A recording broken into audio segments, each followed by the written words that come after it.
Ar ko dodamies pie grāmatvedības nolikumiem metodikām? Jā, paturpinot iesākto, tā tad arī inventarizācijām, Laila jau teica, ir mums šīs instrukcijas, ir apraksti, ir plāni. Un cik bieži grāmatvedim ir jāveic grāmatvedības nolikuma atbilstību faktiskai situācijai uzņēmumā aktualizācija. Jā, cik bieži? Nu, tā tad jau izskanēja, nu pat Laila arī teica, jā, mums katru gadu jāpārliecinās, kas notiek, kā tas ir. Un vai tas atbilst tam, ko mēs esam uzrakstījuši? Tātad, respektīvi, nu, katru gadu. Jā. Vai tas ir obligāts komponents gada pārskata sagatavošanā? Es teiktu, ka jā, jo kam tad mēs tos nolikumus rakstam? Mēs rakstam tos nolikumus lielā mērā sev, trešajām kvalificētajām personām, kuras var nākt, nu, teiksim, zvērnāt revidentu pārbaudēs vai valsts ieņēmuma dienesta auditos un iepazīties ar to, kā mēs esam aprakstījuši savas situācijas un vai mēs attiecīgi tās arī ievērojam. Līdz ar to obligāts priekšnoteikums gada pārskatu sagatavošanai ir arī šis apraksts, kā tad mēs veidojam gada pārskatu, uz kādiem normatīviem regulējumiem mēs pamatojamies. Un kādas ir zvērinātu revidentu prasības attiecībā uz grāmatvedības nolikumiem. Nu, prasības ir viens, droši vien, varbūt, ka kaut ko es piemirstu, bet noteikti šiem nolikumiem ir jābūt aktuāliem un atbilstošiem esošajam normatīvajam regulējumam, vai tajā brīdī pa gadu spēkā esošajiem, jo mums bieži vien gadu vidū kaut kas nomainās, ja, normatīvos regulējumos. Un ja tas attiecas tieši uz mūsu finanšu uzskaitu, tieši uz mūsu procesiem, uz mūsu darbībām, tad mums tā aktualizācija ir jāveic nu, arī gada vidū, ne tikai katru gadu, ja, bet tajā brīdī, kad mums mainās kaut kādi uzskaitas principi, atzīšanas principi.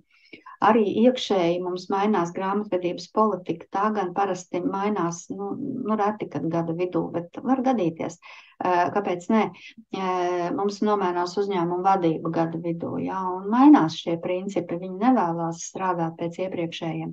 Tad līdz ar to arī tajā brīdī, kad mēs mainamies.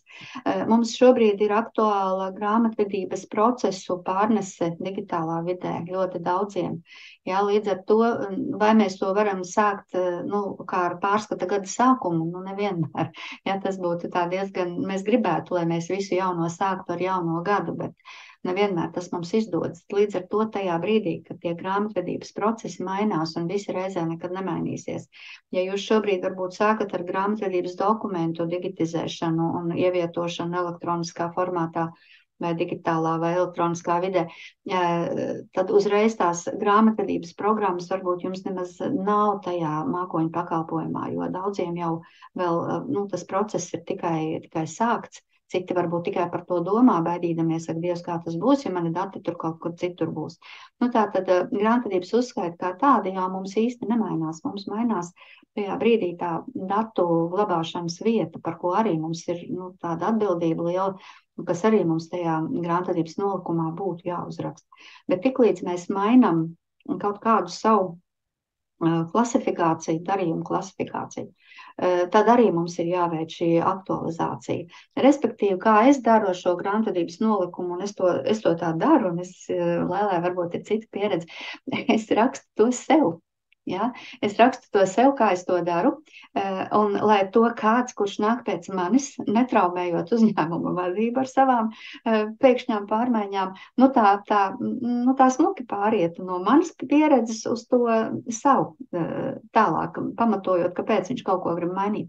Tātad, lai tas apraksts ir tāds arī pārbaudītājiem, arī tam, kas nāk manā vietā, izlasāms, saprotams, atrodams programmā, atrodams plauktā, atrodams digitālā vidē, nu tātad, kur nu kas mums ir, tad tas ir arī atrodams. Varbūt Laila var papildināt?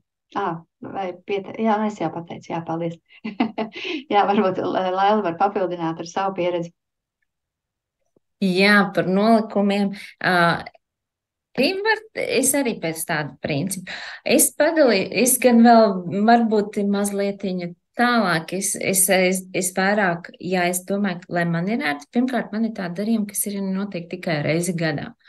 Lai man nav nekur jāmeklē, kā es to darīju, man ir politikā uzrakstīts, kā es to darīju, un es pēc tā arī skatos un vados.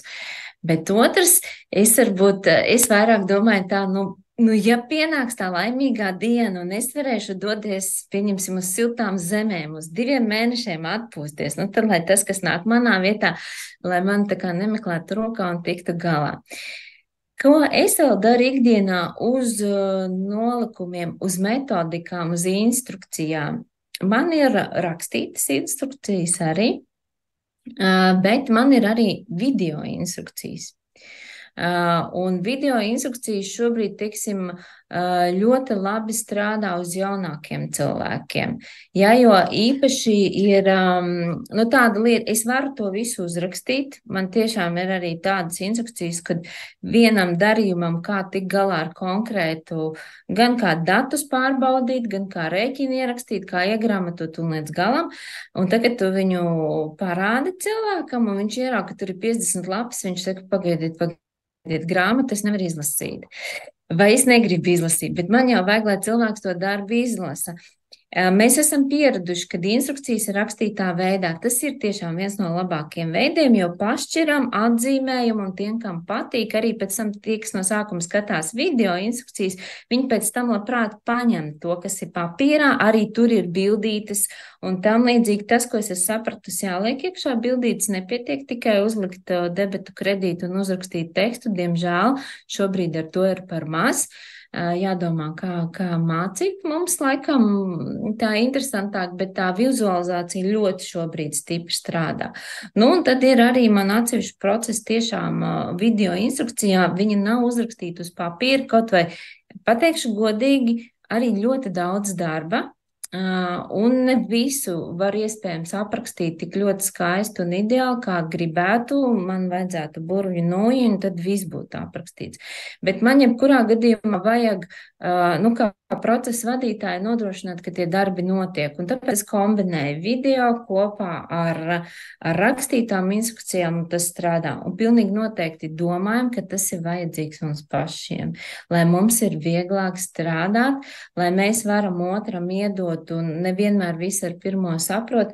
To nevajag taisīt, ka, jā, mums prasa no ārpuses arī šo te dokumentu, kad mūs pārbauda, bet es arī no sirds iesaku to, kad taisam to dokumentu priekš sevis. Un ja es to tā labi saprotu un redzu, kā tas strādā, un kāpēc arī jums bildītes noderēs, tāpēc, ka mums programmas paliek jaudīgākas, mēs daudz vairāk varam izmantot dažādas pazīmes, ieliekot ķeksi, nostrādā viena lieta, izņemot ķeksi, nostrādā cits process, ja?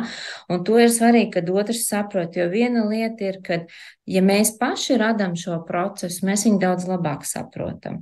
Bet, ja mums ir jāizstāsta citam, tad uzrakstīts materiāls viennozīmīgi palīdz, vai uzrakstīts vai video materiāls, skatieties paši, bet jebkurā gadījumā rakstīts jums noteikti kaut kas būs. Mums ir arī gada pārskata pielikumā jāliek īsa, lakoniska sava politika, kā mēs kārtojam.